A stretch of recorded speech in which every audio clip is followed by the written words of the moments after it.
অসুরদেরকে দমন করতে মা অস্ত্র ধরে ধারালো, মা দেখতে অতি কঠোর হলেও মনটা মায়ের ভালো।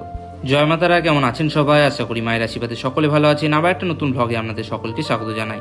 আজকে এই দাদা মায়ের কাছে পুজো দেওয়ার জন্য এসছে, তাদেরকে লাইনের মাধ্যমে নিয়ে গেলাম মায়ের কাছে। আর এই হচ্ছে আমাদের জগৎজননী, আনন্দময়ী, শিলাময়ী মা, উগ্রতারা। মায়ের ভালোভাবে দর্শন করুন, নিজেদের মনের কামনা বাসনা মায়ের কাছে জানান। মায়ের কাছে প্রার্থনাই করি আমরা সকলে ভালো থাকুন, সুখে থাকুন, আপনাদের সকলের মনস্কামনা পূর্ণ হোক। আপনাদের কাছে অনুরোধ করব, ভিডিওটা আপনার পরিবার পরিজনের সাথে শেয়ার করুন, যাতে তারাও বাড়িতে বসে মায়ের এই অপূর্ব রূপে দর্শন করতে পারে।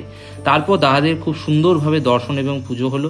আর বিকেল বেলায় তারাপীঠে আজ মুষলধারে বৃষ্টি হচ্ছে।